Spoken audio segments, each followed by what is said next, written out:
ની આસપાસ મિડ કેપમાં કામકાજ થઈ રહ્યું છે તો ધ્યાન રાખવાનું રહેશે।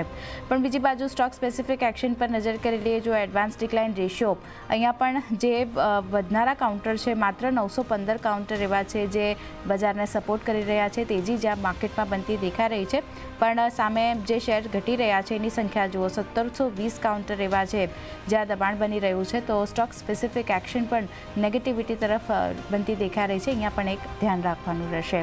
આપણી સાથે ચર્ચામાં માર્કેટ એક્સપર્ટ જગદીશ ઠક્કર અને ચોઇસ બ્રોકિંગના કુનાલ પરાડ જોડાઈ ગયા છે। જગદીશજી અને કુનાલજી, સ્વાગત છે આપ બંનેનું। સૌથી પહેલાં કુનાલજી, આપ પાસેથી એક ટેકનિકલ વ્યૂ સમજીએ, જો કઈ રીતે જોઈ રહ્યા છો, અને સૌથી પહેલાં તો આપને હોળીની ઘણી બધી શુભેચ્છાઓ। જે રીતે આપણે જોઈ રહ્યા છે બજારમાં ફરી એકવાર રેડ કલર જે છે તે આપણને હાવી થતો દેખાઈ રહ્યો છે। આજના દિવસે આજે જે સાપ્તાહિક એક્સપાયરી પણ છે નિફ્ટીની, થોડું ઘણું રેન્જ બાઉન્ડ કામકાજ જે રીતે બનતું દેખાઈ રહ્યું છે। લેવલ સ્પેસિફિક 22,400ની આસપાસ અત્યારે નિફ્ટી અને બેંક નિફ્ટી થોડું ગ્રીન ઝોનમાં 48,000ની આસપાસની ઉપરનું કામકાજ જોવા મળતું દેખાઈ રહ્યું છે। તમે કઈ રીતે ધ્યાન રાખી રહ્યા છો? સાપ્તાહિક એક્સપાયરી લેવલ્સ કઈ રીતે ધ્યાનમાં રાખવાના બજારમાં જે રીતની સ્થિતિ બનતી દેખાઈ રહી છે આવામાં? સૌથી પહેલા તો આરતી તમને અને સીએનબીસી બજારની પૂરી મહેનતુ ટીમને અને ખાસ કરીને જગદીશ સરને અને આપણા જેટલા પણ દર્શક મિત્રો છે બધાને હોળીની ઘણી ઘણી શુભકામનાઓ। છેલ્લા 4 મહિના ઘણા ક્રુશિયલ મહિના રહ્યા હતા જ્યાં આપણે લાલ રંગ જ મોસ્ટલી જોયો છે માર્કેટમાં અને આપણા પોર્ટફોલિયોમાં। એટલે હું પ્રાર્થના કરું છું, આશા રાખું છું અને જોવા જઈએ ને તો એવું કહી શકે ચાલે કે પ્રાર્થના કરીએ છીએ કે આવનારા દિવસોમાં આજે લાલ કલર છે તબદીલ થઈ જાય અને ગ્રીન કલરમાં આપણને જોવા મળે મોસ્ટલી, અને લોકોના પોર્ટફોલિયોમાં પણ એ કલર જોવા મળે। એટલે આપણા દર્શક મિત્રોને બધાને હોળીની ઘણી ઘણી શુભકામનાઓ। તો વાત કરીએ નિફ્ટીની 22,400 પાસે છે।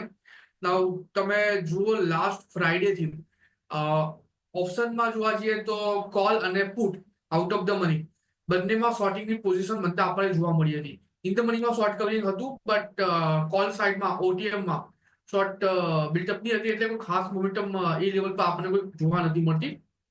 બીજી વસ્તુ એ છે ઇવન ટેકનિકલ ફ્રન્ટ પર પણ તમે જુઓ તો 22,250, 22,200 અને ઉપરના લેવલ પર 22,700 એક રેઝિસ્ટન્સ હાલ પૂરતું જોવા મળી રહ્યું છે।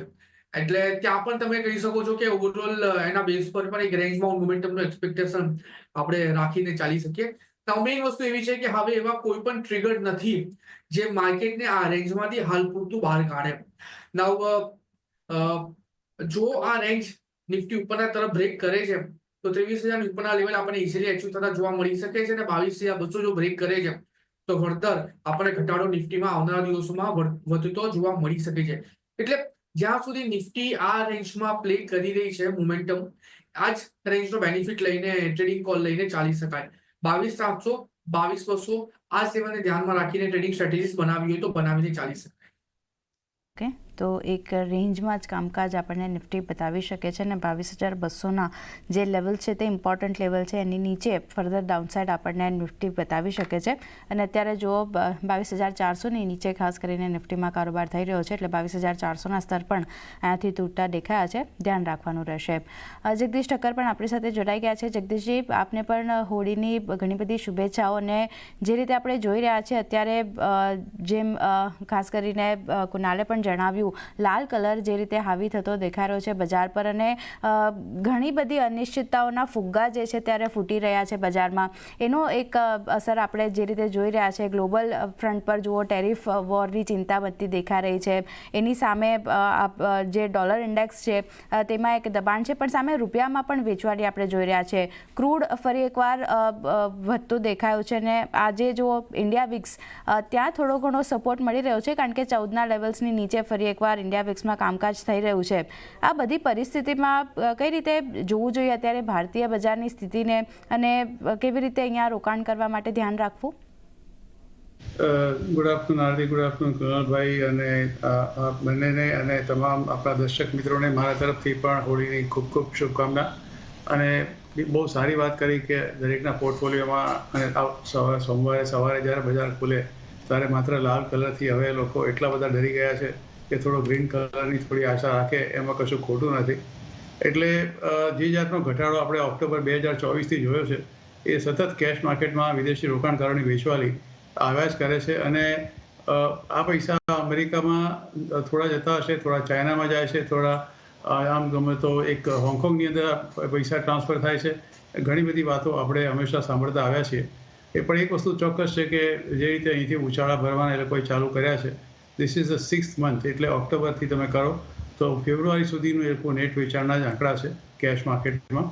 સામે સંસ્થાકીય રોકાણકારોની ખરીદી ચોક્કસ છે, પણ એ ખરીદી એટલી બધી સપોર્ટ માર્કેટને નથી આપી શકી કે જેથી આ આટલો મોટો સ્ટીપ ફોલ આવી શકે નિફ્ટીમાં, સેન્સેક્સમાં, બેંક નિફ્ટીમાં. અને ખાસ કરીને આઈટી સેક્ટરની અંદર તમે જુઓ, even some of the automobile સેક્ટરમાં તમે જુઓ, ઘણા બધા સ્મોલ કેપ જુઓ, મિડ કેપના શેરોનો તમે ભાવાંક જુઓ, તો બધા બહુ જ ખરાબ રીતે ડિસ્ટર્બ થઈ ચૂક્યા છે. એટલે આ બધી વસ્તુઓ છે. સારા સમાચાર પણ મને એવું લાગે છે કે બજારને હવે પચતા નથી. આપણા જે સીપીઆઈના આંકડા આવ્યા, જે કન્ઝ્યુમર પ્રાઇસ ઇન્ડેક્સ છે, એ પણ આપણે જોયું કે ધારણા કરતાં નીચે છે. અને એટલે જે આઈઆઈપીના આંકડા આવ્યા એ પણ લગભગ 5%ની આસપાસ છે જાન્યુઆરીના, જે આગલા કરતાં લગભગ 1.5% ઉપર છે. એટલે ભારતની ઇકોનોમી તો મજબૂત છે, એમાં કોઈ સવાલ નથી, પણ આ બધા સારા ફેક્ટરોને પોઝિટિવલી ગણવું જોઈએ. એ ફેક્ટરો પણ અત્યારે બજારમાં કામ નથી કરી રહ્યા. અને માત્ર ને માત્ર એક જ વસ્તુ છે કે ક્યારે બજાર થોડું ઉપર આવે અને લોકો પોતે એકદમ ચાતક નજરે રાહ જોઈએ છે કે અમે એમાંથી ક્યારે બહાર નીકળીએ. નવી ખરીદી કેટલી થતી હશે મને ખબર નથી. વોલ્યુમ તો ડેફિનેટલી ઘટતું જ જાય છે. અને ધીરે ધીરે કરતાં હવે તમે જોયું કે 4 એપ્રિલથી જે એક્સપાયરીના જે દિવસ છે એ પણ હવે ગુરુવારથી બદલીને સોમવાર કરવામાં આવે છે. એટલે પહેલાં જે થોડો ગાળો મળતો હતો બિટવીન બીએસસી એનએસસી, એ પણ હવે લગભગ ઓછો થઈ જશે. ઓવરનાઇટ લોકો કેટલી પોઝિશન કેરી કરી શકશે એનએસસીમાં, ફ્યુચર ઓપ્શનમાં એક પ્રશ્ન તો છે જ. પણ આ બધાની વચ્ચે મને એવું લાગે છે કે બજારનું સેન્ટિમેન્ટ્સ એટલી હદ સુધી ખરડાઈ ગયું છે કે ગમે એવા સારા સમાચાર પણ બજાર પચાવી નથી શકતું. અને માત્ર દરેક ઉછાળે વેચવાલી કરવી એ જાતનો અભિગમ મોટાભાગના અને ખાસ કરીને વિદેશી રોકાણકારો અત્યારે અપનાવી રહ્યા છે. આપણે એમને કંઈ રોકી શકવાના નથી. એટલે બીજો કોઈ વિકલ્પ તો મને અત્યારે દેખાતો નથી. માત્ર એક જ દેખાય છે કે just wait and watch, just have a look at the screen. અને બહુ હિંમત કરીને આમાં કૂદકો મારવો એ એવું લાગે છે કે કદાચ જાણી જોઈને હાથ બાળવા જેવું છે. જી, ખાસ